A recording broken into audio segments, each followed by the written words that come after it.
Though Edna had spoken of the dinner as a very grand affair, it was in truth a very small affair, and very select, insomuch as the guests invited were few and were selected with discrimination. She had counted upon an even dozen seating themselves at her round mahogany board, forgetting for the moment that Madame Ratignolle was to the last degree souffrant and unpresentable, and not foreseeing that Madame Lebrun would send 1,000 regrets at the last moment. So there were only 10 after all, which made a cosy, comfortable number. There were Mr. and Mrs. Merriman, a pretty, vivacious little woman in the 30s, her husband, a jovial fellow, something of a shallow pate, who laughed a good deal at other people's witticisms, and had thereby made himself extremely popular. Mrs. Highcamp had accompanied them. Of course there was Alcée Arobin, and Mademoiselle Reisz had consented to come. Edna had sent her a fresh bunch of violets with black lace trimmings for her hair. Monsieur Ratignolle brought himself and his wife's excuses. Victor Lebrun, who happened to be in the city, bent upon relaxation, had accepted with alacrity. There was a Miss Mayblunt, no longer in her teens, who looked at the world through lorgnette, and with the keenest interest. It was thought and said that she was intellectual, it was suspected of her that she wrote under a nom de guerre. She had come with a gentleman by the name of Gouvernail, connected with one of the daily papers, of whom nothing special could be said, except that he was observant and seemed quiet and inoffensive. Edna herself made the 10th, and at 8:30 they seated themselves at table, Arobin and Monsieur Ratignolle on either side of their hostess. Mrs. Highcamp sat between Arobin and Victor Lebrun. Then came Mrs. Merriman, Mr. Gouvernail, Miss Mayblunt, Mr. Merriman, and Mademoiselle Reisz next to Monsieur Ratignolle.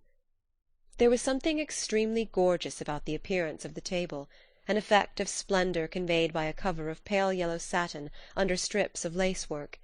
There were wax candles, in massive brass candelabra, burning softly under yellow silk shades. Full, fragrant roses, yellow and red, abounded. There were silver and gold, as she had said there would be, and crystal which glittered like the gems which the women wore. The ordinary stiff dining-chairs had been discarded for the occasion, and replaced by the most commodious and luxurious which could be collected throughout the house. Mademoiselle Reisz, being exceedingly diminutive, was elevated upon cushions, as small children are sometimes hoisted at table upon bulky volumes. "Something new, Edna?" exclaimed Miss Mayblunt, with lorgnette directed toward a magnificent cluster of diamonds that sparkled, that almost sputtered, in Edna's hair, just over the centre of her forehead. "Quite new, brand new, in fact. A present from my husband. It arrived this morning from New York. I may as well admit that this is my birthday, and that I am 29. In good time I expect you to drink my health. Meanwhile, I shall ask you to begin with this cocktail, composed—would you say composed?" with an appeal to Miss Mayblunt. "Composed by my father in honour of Sister Janet's wedding." Before each guest stood a tiny glass that looked and sparkled like a garnet gem. "Then, all things considered," spoke Arobin, "it might not be amiss to start out by drinking the Colonel's health in the cocktail which he composed, on the birthday of the most charming of women, the daughter whom he invented." Mr. Merriman's laugh at this sally was such a genuine outburst, and so contagious, that it started the dinner with an agreeable swing that never slackened. Miss Mayblunt begged to be allowed to keep her cocktail untouched before her, just to look at. The colour was marvellous. She could compare it to nothing she had ever seen, and the garnet lights which it emitted were unspeakably rare. She pronounced the Colonel an artist, and stuck to it. Monsieur Ratignolle was prepared to take things seriously, the mets, the entremets, the service, the decorations, even the people. He looked up from his pompano and inquired of Arobin if he were related to the gentleman of that name who formed one of the firm of Laitner and Arobin, lawyers. The young man admitted that Laitner was a warm personal friend, who permitted Arobin's name to decorate the firm's letterheads and to appear upon a shingle that graced Perdido Street. "There are so many inquisitive people and institutions abounding," said Arobin, "that one is really forced as a matter of convenience these days to assume the virtue of an occupation if he has it not." Monsieur Ratignolle stared a little, and turned to ask Mademoiselle Reisz if she considered the symphony concerts up to the standard which had been set the previous year. Mademoiselle Reisz answered Monsieur Ratignolle in French, which Edna thought a little rude under the circumstances, but characteristic. Mademoiselle had only disagreeable things to say of the symphony concerts, and insulting remarks to make of all the musicians of New Orleans, singly and collectively. All her interest seemed to be centred upon the delicacies placed before her. Mr. Merriman said that Mr. Arobin's remark about inquisitive people reminded him of a man from Waco the other day at the St. Charles Hotel, But as Mr. Merriman's stories were always lame and lacking point, his wife seldom permitted him to complete them. She interrupted him to ask if he remembered the name of the author whose book she had bought the week before, to send to a friend in Geneva. She was talking books with Mr. Gouvernail, and trying to draw from him his opinion upon current literary topics. Her husband told the story of the Waco man privately to Miss Mayblunt, who pretended to be greatly amused, and to think it extremely clever. Mrs. Highcamp hung with languid but unaffected interest upon the warm and impetuous volubility of her left-hand neighbour, Victor Lebrun. Her attention was never for a moment withdrawn from him after seating herself at table, and when he turned to Mrs. Merriman, who was prettier and more vivacious than Mrs. Highcamp, she waited with easy indifference for an opportunity to reclaim his attention. There was the occasional sound of music, of mandolins, sufficiently removed to be an agreeable accompaniment rather than an interruption to the conversation. Outside, the soft, monotonous splash of a fountain could be heard. The sound penetrated into the room with the heavy odour of jessamine that came through the open windows. The golden shimmer of Edna's satin gown spread in rich folds on either side of her. There was a soft fall of lace encircling her shoulders. It was the colour of her skin, without the glow, the myriad living tints that one may sometimes discover in vibrant flesh. There was something in her attitude, in her whole appearance when she leaned her head against the high-backed chair and spread her arms, which suggested the regal woman, the one who rules, who looks on, who stands alone. But as she sat there amid her guests, she felt the old ennui overtaking her, the hopelessness which so often assailed her, which came upon her like an obsession, like something extraneous, independent of volition. It was something which announced itself, a chill breath that seemed to issue from some vast cavern wherein discords waited.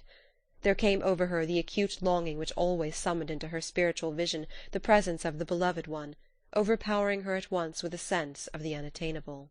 The moments glided on, while a feeling of good fellowship passed around the circle like a mystic cord, holding and binding these people together with jest and laughter. Monsieur Ratignolle was the first to break the pleasant charm. At 10 o'clock he excused himself. Madame Ratignolle was waiting for him at home. She was bien souffrante, and she was filled with vague dread, which only her husband's presence could allay. Mademoiselle Reisz arose with Monsieur Ratignolle, who offered to escort her to the car. She had eaten well, she had tasted the good rich wines, and they must have turned her head, for she bowed pleasantly to all as she withdrew from table. She kissed Edna upon the shoulder, and whispered, "Bonne nuit, ma reine. Soyez sage." She had been a little bewildered upon rising, or rather descending from her cushions, and Monsieur Ratignolle gallantly took her arm and led her away. Mrs. Highcamp was weaving a garland of roses, yellow and red. When she had finished the garland, she laid it lightly upon Victor's black curls. He was reclining far back in the luxurious chair, holding a glass of champagne to the light. As if a magician's wand had touched him, the garland of roses transformed him into a vision of oriental beauty. His cheeks were the colour of crushed grapes, and his dusky eyes glowed with a languishing fire. "Sapristi!" exclaimed Arobin. But Mrs. Highcamp had one more touch to add to the picture. She took from the back of her chair a white silken scarf, with which she had covered her shoulders in the early part of the evening. She draped it across the boy in graceful folds, and in a way to conceal his black, conventional evening dress. He did not seem to mind what she did to him, only smiled, showing a faint gleam of white teeth, while he continued to gaze with narrowing eyes at the light through his glass of champagne. "Oh, to be able to paint in colour rather than in words!" exclaimed Miss Mayblunt, losing herself in a rhapsodic dream as she looked at him. "There was a graven image of desire painted with red blood on a ground of gold," murmured Gouvernail, under his breath. The effect of the wine upon Victor was to change his accustomed volubility into silence. He seemed to have abandoned himself to a reverie, and to be seeing pleasing visions in the amber bead. "Sing," entreated Mrs. Highcamp. "Won't you sing to us?" "Let him alone," said Arobin. "He's posing," offered Mr. Merriman. "Let him have it out." "I believe he's paralyzed," laughed Mrs. Merriman, and leaning over the youth's chair she took the glass from his hand and held it to his lips. He sipped the wine slowly, and when he had drained the glass she laid it upon the table and wiped his lips with her little filmy handkerchief. "Yes, I'll sing for you," he said, turning in his chair toward Mrs. Highcamp. He clasped his hands behind his head, and looking up at the ceiling began to hum a little, trying his voice like a musician tuning an instrument. Then, looking at Edna, he began to sing. "Ah, si tu savais." "Stop!" she cried. "Don't sing that. I don't want you to sing it." and she laid her glass so impetuously and blindly upon the table as to shatter it against a carafe. The wine spilled over Arobin's legs, and some of it trickled down upon Mrs. Highcamp's black gauze gown. Victor had lost all idea of courtesy, or else he thought his hostess was not in earnest, for he laughed and went on. "Ah, si tu savais ce que tes yeux me disent!" "Oh, you mustn't!" exclaimed Edna, and pushing back her chair she got up, and going behind him placed her hand over his mouth. He kissed the soft palm that pressed upon his lips. "No, no, I won't, Mrs. Pontellier. I didn't know you meant it," looking up at her with caressing eyes. The touch of his lips was like a pleasing sting to her hand. She lifted the garland of roses from his head and flung it across the room. "Come, Victor, you've posed long enough. Give Mrs. Highcamp her scarf." Mrs. Highcamp undraped the scarf from about him with her own hands. Miss Mayblunt and Mr. Gouvernail suddenly conceived the notion that it was time to say good night, and Mr. and Mrs. Merriman wondered how it could be so late. Before parting from Victor, Mrs. Highcamp invited him to call upon her daughter, who she knew would be charmed to meet him and talk French and sing French songs with him. Victor expressed his desire and intention to call upon Miss Highcamp at the first opportunity which presented itself. He asked if Arobin were going his way. Arobin was not. The mandolin players had long since stolen away. A profound stillness had fallen upon the broad, beautiful street. The voices of Edna's disbanding guests jarred like a discordant note upon the quiet harmony of the night.